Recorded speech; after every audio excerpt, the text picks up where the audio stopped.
Hello guys, आज हम लेकर आए हैं क्लास 12 फिजिक्स इलेक्ट्रोस्टैटिक्स का एक बेहद ही इंपॉर्टेंट टॉपिक। और ये टॉपिक है electric field intensity at a point on equatorial line of electric dipole. ये बेहद ही इंपॉर्टेंट टॉपिक है। Electric field intensity on the axial point of an dipole हम कर चुके हैं लास्ट लेक्चर में। मैंने वहाँ बताया था कि ये दोनों टॉपिक बेहद ही इंपॉर्टेंट है।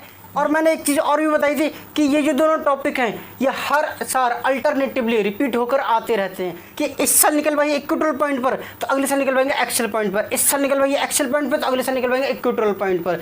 ये बेहद ही इंपॉर्टेंट है। ये एग्जाम में, बोर्ड एग्जाम में तुम्हारा चाहे CBSE हो, ISC हो, UP बोर्ड हो, हर साल पूछते हैं। ये टॉपिक तो तुम डैम श्योर हो जाओ कि ये आना ही आना है।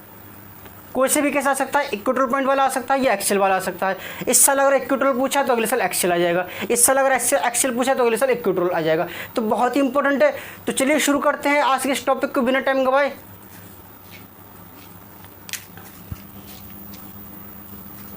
ई वेक्टर मतलब electric field intensity at a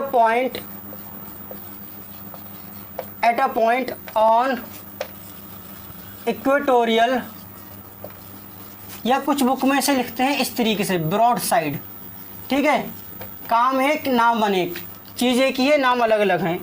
on equatorial broad side position of dipole. ठीक, तो ये लेक्चर बहुत ही इंपॉर्टेंट होने जा रहा है। इस लेक्चर को एंड तक देखना, कंप्लीटली देखना। अगर तुम्हें कहीं कोई डाउट पैदा हो तो तुरंत कमेंट बॉक्स में डाउट क्लिपबोर्ड टाइप करके बता देना, मैं उसका आंसर तुम्हें दे दूंगा। लगेगा मुझे कि इसके लिए वीडियो बनाना चाहिए तो वीडियो बना कर दे दूंगा, वरना मैं ऐसे ही दे दूंगा कमेंट में ही इसका आंसर। ठीक है, तो चलिए शुरू करते हैं।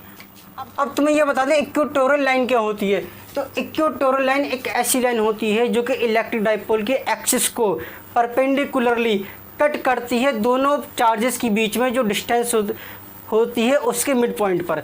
जैसे मान लेते हैं यहाँ पर ये एक डाइपोल है, ठीक है, ये -q चार्ज है, ये +q चार्ज है, दोनों के बीच में जो डिस्टेंस है वो 2l है। यहाँ पर कहीं मान लेते हैं ये मिड पॉइंट है। तो अब वो लाइन जो कि इस एक्सिस को परपेंडिकुलरली कट करेगी इस पॉइंट पर जाकर, तो ये लाइन कहलाएगी इक्वेटोरियल लाइन। ठीक है, तो इस इक्वेटोरियल लाइन के किसी भी एक पॉइंट पर हमें इलेक्ट्रिक फील्ड इंटेंसिटी निकालना होगी इस डाइपोल की वजह से। मान लेते हैं ये पॉइंट है यहाँ पर P, जिसकी डिस्टेंस है इसके मिड पॉइंट से R। हमेशा डिस्टेंस कैसी रहेगी, मिड पॉइंट से ही लेंगे। ठीक, अब देखो यहाँ पर इलेक्ट्रिक फील्ड इंटेंसिटी निकालने के लिए तुम करोगे क्या, जैसे हमने लास्ट लेक्चर में किया था कि पहले इस चार्ज की वजह से यहाँ पर इलेक्ट्रिक फील्ड इंटेंसिटी निकाल लो, फिर इस चार्ज की वजह से यहाँ पर इलेक्ट्रिक फील्ड इंटेंसिटी निकाल लो। प्रिंसिपल ऑफ सुपरपोजिशन यूज़ करते हुए यहाँ पर नेट इलेक्ट्रिक फील्ड इंटेंसिटी निकाल लेंगे और वही हो जाएगी डाइपोल की वजह से नेट इलेक्ट्रिक फील्ड इंटेंसिटी।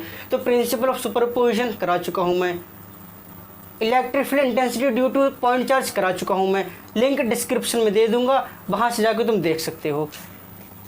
तो क्या करेंगे, यहाँ पर इलेक्ट्रिक फील्ड इंटेंसिटी निकालने के लिए इसकी वजह से हम क्या करते हैं, पहले से जोड़ लेते हैं इस लाइन को इससे।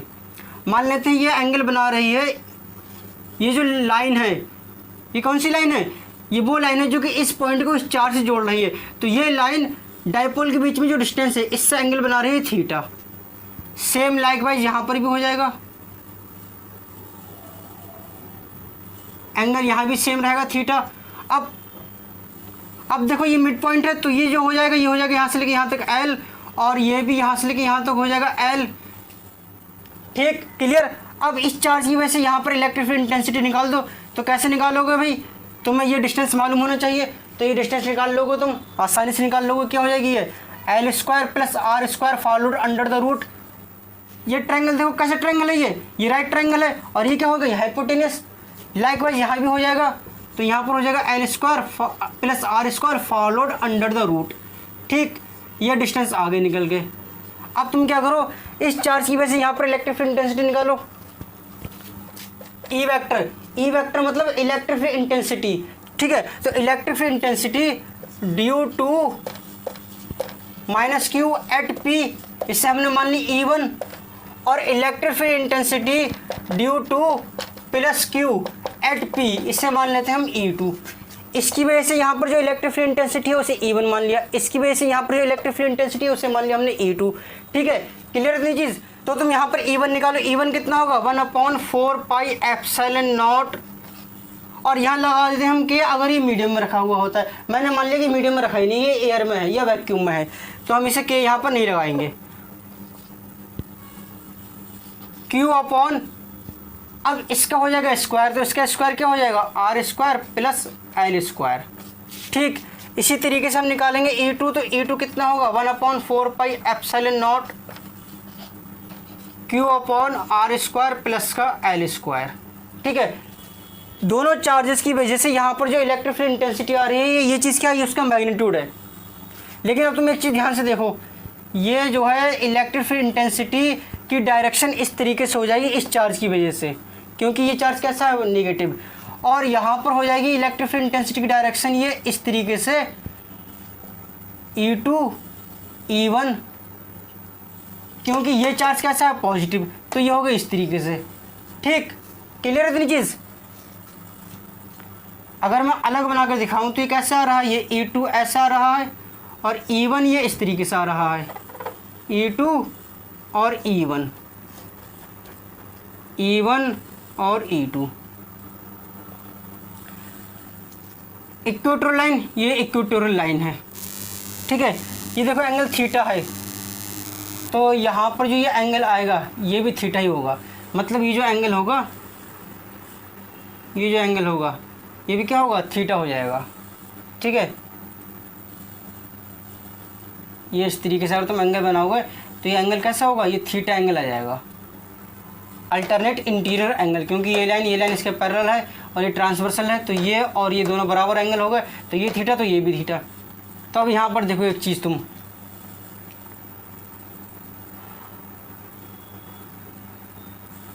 इस वाले का इसका कंपोनेंट करेंगे अगर हम, तो इसका एक कंपोनेंट तो जाएगा ये इस तरीके से E1, मैं यहाँ लिख देता हूँ E1 cos थीटा, और एक कंपोनेंट आएगा इसका इस तरीके से ये हो जाएगा E1 sin थीटा।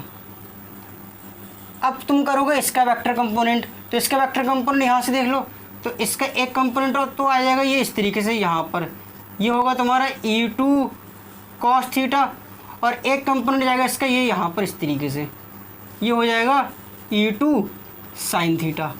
ठीक है, तो अब यहाँ से देखो E1 sin theta E2 sin theta दोनों एक दूसरे के बराबर हैं मैग्नीट्यूड में और डायरेक्शन में अपोजिट हैं, तो ये तो इसको कैंसिल आउट कर देगा, बचेगा सिर्फ क्या चीज़ E1 cos theta E2 cos theta, जो कि इस डायरेक्शन में है, यानी कि सेम डायरेक्शन में है, तो दोनों हो जाएंगे ऐड।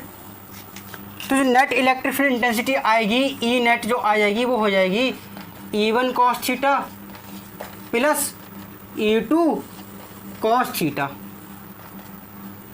E1 कितना है 1/4 pi epsilon naught Q upon R square plus का एल स्क्वायर प्लस और cos theta plus 1/4 pi epsilon naught Q upon R square plus L square, और ये हो जाएगा cos थीटा। ठीक, इतनी चीज़ समझ में आ गई। मैं साइड से हो रहा हूँ, इसे नोट करो, फिर हम करेंगे इसकी आगे की कैलकुलेशन।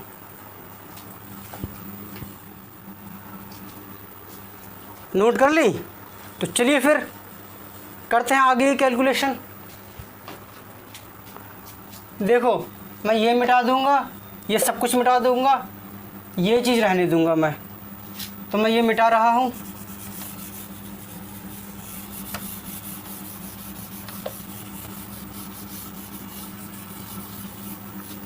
ये भी मैंने मिटा दिया और मैंने ये भी मिटा दिया। ठीक, तो देखो तुम्हारा ई नेट बचा यहाँ पर, ये लास्ट एक्सप्रेशन दिख रहा है तुम्हें, हालांकि ये फाइनल एक्सप्रेशन नहीं है।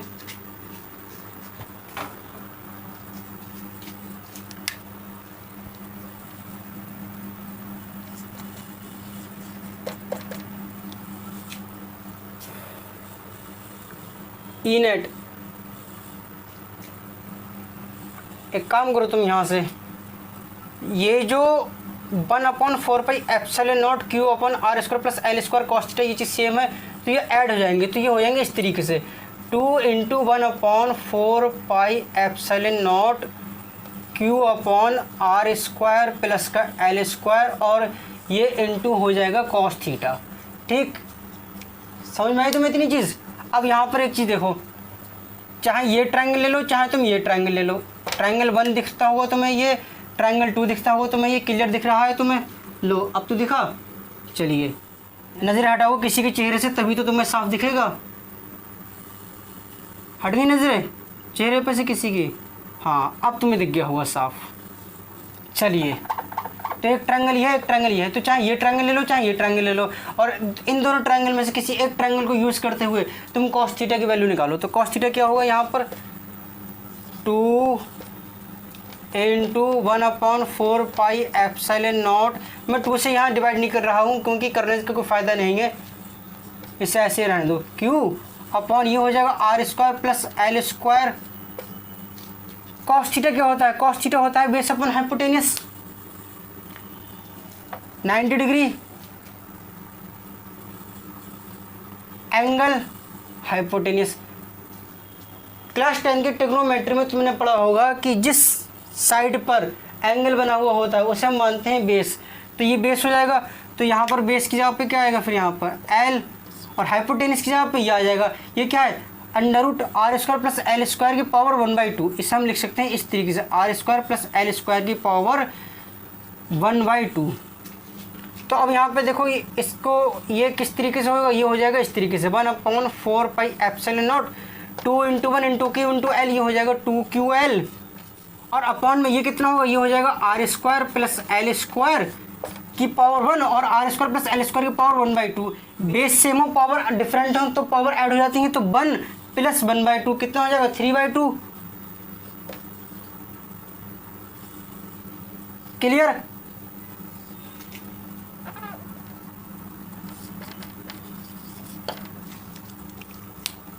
अब यहाँ पर एक चीज़ देखो तुम 2QL क्या होता है, डाइपोल मोमेंट। तो हम इसकी जगह पे लिख सकते हैं इसे इस तरीके से 1/4πε0 और P अपॉन ये हो जाएगा r² प्लस L² की पावर 3/2 E नेट। क्लियर इतनी चीज़।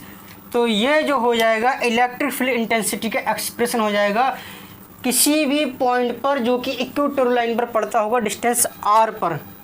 ठीक है, क्लियर थी चीज़। फाइनल एक्सप्रेशन हालांकि ये भी नहीं है, अभी मैं इसे मिटा रहा हूँ ये नीचे वाली चीज़।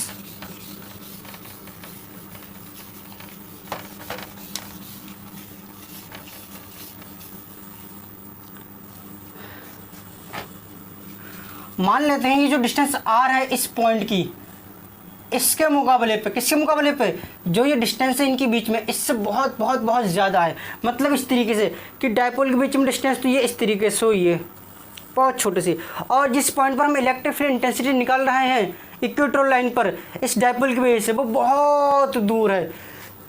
ठीक है, तो L क्या हो जाएगी इस R के मुकाबले, नेग्लिजिबल। मतलब कि अगर यहाँ पर इफ़ R जो है R L से बहुत बड़ा है तो ये L² क्या हो जाएगा, नेग्लिजिबल। तो ये बचेगा इस तरीके से कि E net is equal to 1/4πε0 P upon r², और इसकी पावर बचेगी 3/2। तो 2 से 2 ये कैंसिल आउट हो जाएगा, तो कितना बचेगा, तो यहाँ बचेगा ये इस तरीके से r की पावर 3।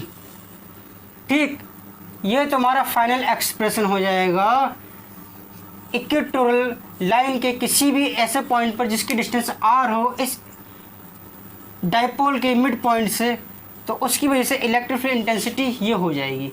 ठीक, क्लियर। नोट कर लो, यह फाइनल एक्सप्रेशन है। मैं सामने से हट रहा हूँ, तुम नोट कर लो।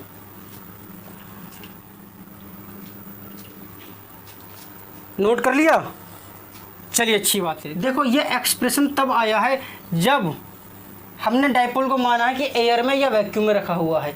अगर ये डाइपोल किसी भी मीडियम में रखा हुआ होता जिसका डाई इलेक्ट्रिक कांस्टेंट के होता, तो यहाँ पर फिर ई नेट कितना होता, फिर ई नेट होता 1/4 पाई एप्सिलॉन नॉट के पी अपॉन आर क्यूब।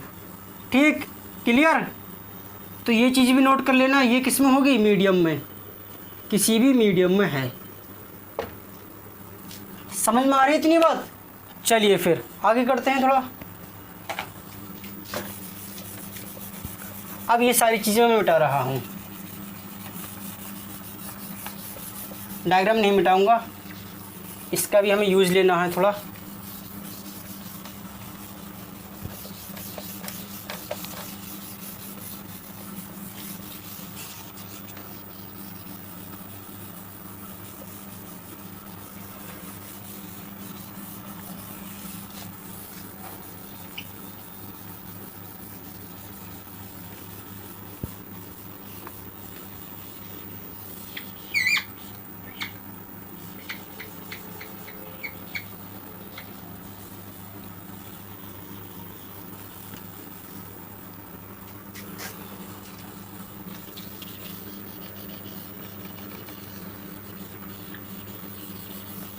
देखो इलेक्ट्रिक फील्ड इंटेंसिटी कैसी क्वांटिटी है, ये एक वेक्टर क्वांटिटी है, तो जाहिर सी बात है डाइपोल की वजह से जो इलेक्ट्रिक फील्ड इंटेंसिटी होगी वो भी वेक्टर क्वांटिटी होगी। तो इसे हमें वेक्टर फॉर्म में लिखना होगा। तो वेक्टर फॉर्म में लिखेंगे तो कैसे लिखेंगे, इन वेक्टर फॉर्म। वेक्टर फॉर्म में कुछ नहीं करना है हमें, ई नेट, ई के ऊपर वेक्टर माइनस साइन लगाया 1/4 पाई एप्सिलॉन नॉट, और यहाँ पर हो जाएगा पी के ऊपर वेक्टर लगाया और आर क्यूब। बस क्लियर, ये हो गया तुम्हारा वेक्टर फॉर्म में। यहाँ माइनस साइन क्यों आया है, तो माइनस साइन यहाँ पर इसलिए आया है, ये बता रहा है कि जो नेट इलेक्ट्रिक फील्ड इंटेंसिटी इस डाइपोल की वजह से बन रही है इक्वेटोरियल लाइन पर, वो डाइपोल मूवमेंट के अपोजिट डायरेक्शन में होगी। देखो डाइपोल मूवमेंट कैसा है, नेगेटिव चार्ज से पॉजिटिव चार्ज की तरफ होता है, तो डाइपोल मूवमेंट इस तरीके से है। और जो net electric field intensity I है वो किस तरीके से आई है, वो इस तरीके से आई है, इस डायरेक्शन में है।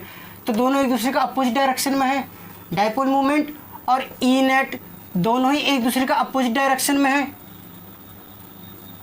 ठीक, तो इसलिए माइनस साइन हमने यहाँ पर यूज़ किया है। क्लियर थी चीज़, समझ में आई। चलिए अच्छा, यहाँ से एक चीज़ समझो, ई एक्सियल क्या था, ई एक्सियल था 1/4 pi epsilon naught 2p upon R cube. E axial इसे लिखूँ मैं इस तरीके से 1/4 पाई एप्सिलॉन नॉट, और ये 2 है, 2 यहाँ बाहर ले आऊँ और ये हो जाएगा p अपॉन आर क्यूब। तो देखो ये क्या है, ये है ई इक्वेटोरियल, तो E axial is 2 of E equatorial.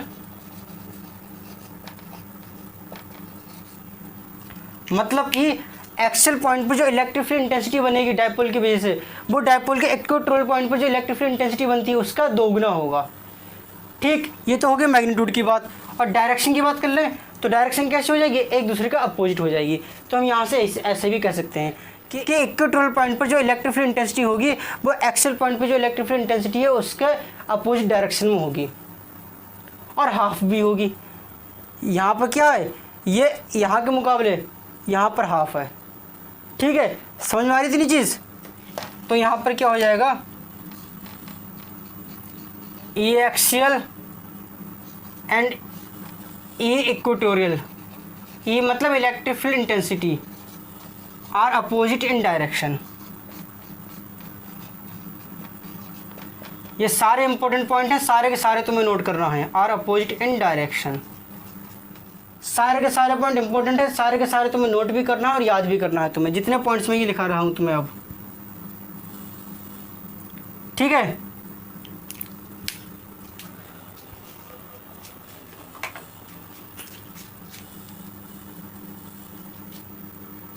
अच्छा एक चीज समझो, यहां पर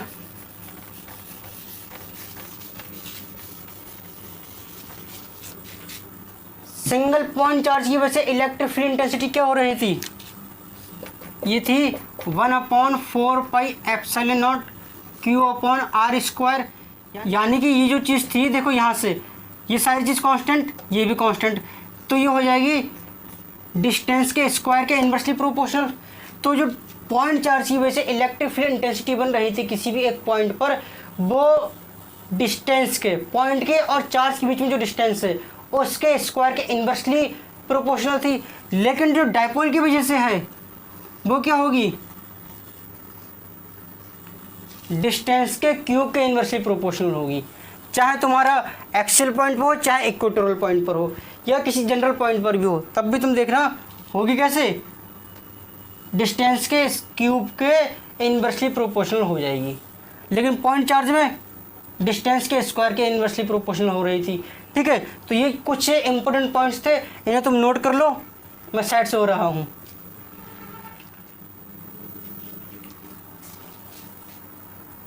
नोट कर लिया, चलिए अच्छी बात है। तो आज के लेक्चर हम करते हैं यहाँ पर ही समाप्त। हमारा आज के लेक्चर में सिर्फ इतना ही रखते हैं। तो चलिए मिलते हैं आपसे जल्द ही एक नए लेक्चर में एक नए टॉपिक के साथ। तो तब तक के लिए बाय।